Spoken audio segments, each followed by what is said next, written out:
बिस्मिल्लाहिर्रहमानिर्रहीम। Ninth physics chapter number 3 lecture number 14 आज start करेंगे। अच्छा, आज हमने न्यूमेरिकल स्टार्ट करने हैं एक्सरसाइज के। तो आज इसके हम न्यूमेरिकल। अच्छा, प्रॉब्लम 3.1 है। A force of 20 newton, 20 newton की फोर्स है, मूव अ बॉडी, एक जिस्म को हरकत करती है with an acceleration of 20 metre per second square. अच्छा, फोर्स ऑफ 20 न्यूटन, 20 न्यूटन की फोर्स है, move a body with an acceleration, 20 newton की फोर्स है और एक्सेलरेशन कितना है, 2 मीटर पर सेकंड स्क्वायर। वैसे भी लिखा हुआ ये एक्सेलरेशन है, अगर ना भी समझ आए तो हमेशा यूनिट्स देखने हैं। ये यूनिट्स किसके हैं? एक्सेलरेशन के हैं। और न्यूटन, न्यूटन किसके यूनिट है? फोर्स के। तो इस तरह आपने जब भी आपने कोई चीज़ लिखनी है तो उसके यूनिट देखने, यूनिट किस चीज़ के हैं, जिस चीज़ के यूनिट होंगे आपने वही लिखना है। तो 20 न्यूटन फोर्स है और एक्सेलरेशन कितना है, 2 metre per second square. What its mass, इसका मास निकालना। अब देखो हमारे पास तीन चीज़ें हैं, एफ, ए और एम। तो आपने थर्ड चैप्टर में जो न्यूमेरिकल है या इन गिवन डाटा के अंदर जो चीज़ें दी गई हैं उसके अकॉर्डिंग सोचना है ये कौन सा फार्मूला इसके ऊपर लगेगा, कौन सा लगेगा फार्मूला।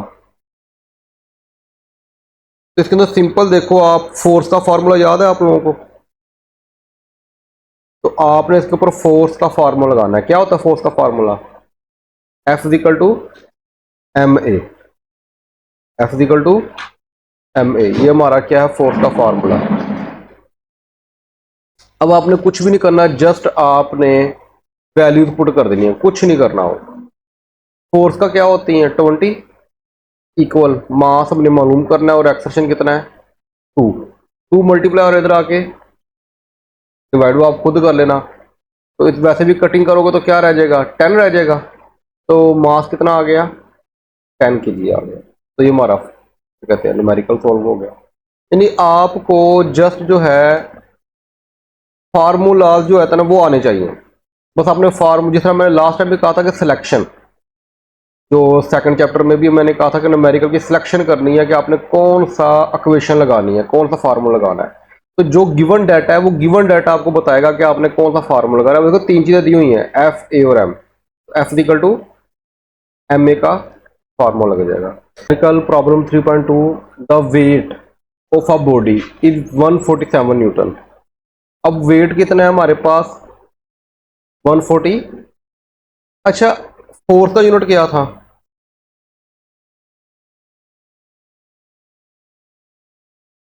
फोर्स का यूनिट, फोर्स का यूनिट न्यूटन था। अब आप देखो जो वेट है, वेट का यूनिट भी क्या आ रहा है, न्यूटन। एक और चीज होती है जिसका यूनिट न्यूटन होता है। तीन चीजें ऐसी जिसका यूनिट न्यूटन ही है, वो होती है टेंशन, डोरी में खिंचाव, वो हम अभी पढ़ेंगे आगे जाके। यानी कि जो तीन चीजें होती हैं आपकी, फोर्स का यूनिट भी न्यूटन है, वेट का यूनिट भी न्यूटन है और टेंशन का यूनिट भी क्या है, न्यूटन है। ठीक है, ये सारी की सारी खिंचाव है, यानी एक फोर्स ही है, ये तीनों एक किस्म की फोर्स हैं। ठीक है, अब देखो ना, फोर्स तो सिंपल है ही फोर्स। जो वेट है वो जमीन के सेंटर की जानिब उसको खींच रहा है, वो भी क्या है, फोर्स है। जो टेंशन है, डोरी का खिंचाव, डोरी भी उसको ऊपर की जानिब खींचती है किसी चीज को, तो वो भी क्या है, फोर्स है। तो तीनों का यूनिट क्या है, न्यूटन। अच्छा, वेट हमारा क्या है, 147 newton. What is the mass, mass निकालना है हमने। ग्रेविटी दी हुई है, वो मैं दी हुई है 10 मीटर पर सेकंड स्क्वायर है, वो पता ग्रेविटी नीचे की जानिब होती है। अच्छा, अब आप देखो वेट, फोर्स जो होती है उसका फार्मूला था F equal to M A, और वेट का मैंने क्या फार्मूला बताया था, W equal to M G. यानी कि वहां पे आपने जब ग्रेविटी आ जाएगी तो आपने ए को खत्म करके क्या लगा देना है, जी लगा देना है, और फोर्स क्या बन जाएगी, डब्ल्यू बन जाएगी। यानी फोर्स और डब्ल्यू सेम ही है। अब वो चीज़ ज़मीन पे भाग रही है, ज़मीन पे आप धक्का लगाते हो किसी साइकिल को तो वो फोर्स है, लेकिन किसी चीज़ को नीचे से ऊपर जानिब खींचते हो तो वो क्या बन जाता है, वेट बन जाता है। तो डब्ल्यू इक्वल टू क्या हो जाएगा, एम जी। तो ये अपने सिंपल फार्मूला, ये बोर्ड में यही न्यूमेरिकल जो छोटे छोटे होते हैं ना, शॉर्ट क्वेश्चन बहुत आते हैं, और ये न्यूमेरिकल बहुत आया हुआ है क्योंकि बच्चों को समझ नहीं आती फार्मूला कौन सा लगाना है। तो W equal to M G, तो वेट हमारा 147 है, मास हमें निकालना है और ग्रेविटी हमारी 10 है। 10 इधर आगे डिवाइड होगा तो 14.7 kg हमारा आंसर आ जाएगा। क्लियर होगी बात यहाँ तक? अच्छा, थर्ड न्यूमेरिकल देखते हैं। Third numerical, how much force is needed, कितनी फोर्स रिक्वायर्ड होती है to prevent a body of mass 10 kg from falling. कहता है कितनी हमें फोर्स रिक्वायर्ड है कि 10 kg का मास नीचे ना गिरे। और नीचे से क्या खींच रहा है उसको? ग्रेविटी। अब हमारे पास जो फोर्स है वो क्या बन जाएगी? वेट नहीं बन जाएगी। यानी उसके फोर्स और वेट बराबर होने चाहिए। जब ये दोनों इक्वल होंगे तो वो इक्विलिब्रियम में आ जाएगा, जिसम नीचे नहीं गिरेगा। वेट नीचे की जानिब है और फोर्स ऊपर की जानिब है। जब ये दोनों इक्वल हो जाएंगी फोर्सेस, वेट और फोर्स, बॉडी क्या हो जाएगा? गिरेगा नहीं? गिरेगा। तो यही बात कॉन्सेप्ट वो देना चाह रहा है। Force, how much force is needed, कितनी फोर्स रिक्वायर्ड है to prevent a body of mass 10 kg, यानी मास कितना उसका? 10 kg। क्या करना है कि वो गिरे ना।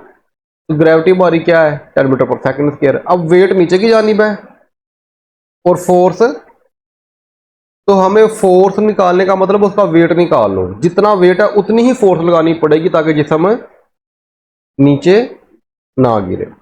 अब यहाँ पे देखो जरा, तो W=mg, यही असल में हमारी फोर्स लगानी। कितनी लगानी है? मास 10 है, ग्रेविटी भी हमारी 10 है, तो कितनी लगानी पड़ेगी हमें? 100 न्यूटन फोर्स ऊपर की जानिब लगानी पड़ेगी, क्योंकि वेट 100 न्यूटन है। तो फोर्स भी कितनी होनी चाहिए? 100 न्यूटन होगी तो जिसम नीचे नहीं गिरेगा, वो क्या रहेगा? स्टिल वहां पे रहेगा।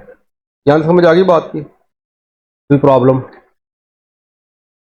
अच्छा, नेक्स्ट देखते हैं। नेक्स्ट हमारे पास 4 आ गया। अब देखो छोटे छोटे न्यूमेरिकल है ये, और सेकंड चैप्टर के न्यूमेरिकल बहुत लेंथी थे। अब ये बिल्कुल शॉर्ट है। मैंने बताया था कि सेकंड चैप्टर के जो न्यूमेरिकल कर जाएगा वो उसके लिए इजी होंगे। और दूसरे नंबर पे आपने क्या माइंड में रखना है? Selection of formula. कौन सा फार्मूला लगाना है? डाटा क्या दिया हुआ है, पहले न्यूमेरिकल का थीम समझो, फिर उसको लगाओ। फाइंड द एक्सेलरेशन, हमने क्या निकालना है? एक्सेलरेशन निकालना है produce by a force of 100 Newton. तो गिवन डाटा में क्या है? हमने एक्सेलरेशन निकालना है, सिंपल। और फोर्स कितनी दी हुई है? 100 न्यूटन इन मास ऑफ, अच्छा मास जो में दिया है 50 kg का दिया गया, ठीक है। अच्छा, इसके अंदर देखो, आपको पता है 3 चीजें हैं, F=ma, F=ma। तो मैंने आपको एक और चीज बताई थी लास्ट सेकंड चैप्टर में कि जब आपके 3 चीजें दी गई हो, यानी जो भी क्वेश्चन दी गई हो, उस क्वेश्चन के अंदर सिर्फ एक चीज क्या होगी?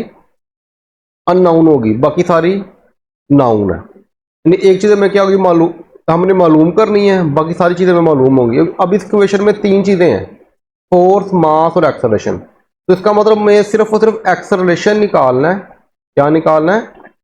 देखो, फोर्स भी दी गई है, मास भी दिया गया। तो इस चीज को भी आपने अपने माइंड में रखना है कि जिस चीज को निकालना है सिर्फ वो अननोन हो एक चीज, बाकी हर चीज हमें गिवन हो। तो फोर्स कितनी हमारे पास? 100, मास कितना? 50, एक्सेलरेशन वो हमें निकालना है। तो 50 डिवाइड हो जाएगा, क्या आंसर आएगा?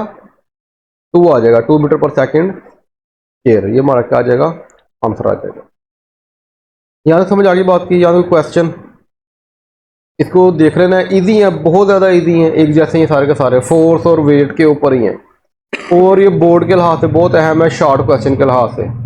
इसमें शॉर्ट क्वेश्चन कोई ना कोई लाजमी आना है, और एग्जाम्पल भी इसकी देख लेनी है आपने। और कोई एग्जाम्पल ना समझ आती वो आपने मुझसे पूछ लेनी है, कमेंट्स में पूछ लो या इधर पूछ लेना, और दूसरे नंबर पे वो भी फिर मैं सोल्व करवा दूंगा। अदरवाइज ज़रूरत तो नहीं है मेरे ख्याल से एग्जाम्पल समझाने की, अगर आपको ये 4 समझ में आ गए हैं तो ठीक है। और आखिर पे इसको लाजमी शेयर करो वीडियोस वगैरह को अपने फ्रेंड्स के साथ भी। Thank you for watching.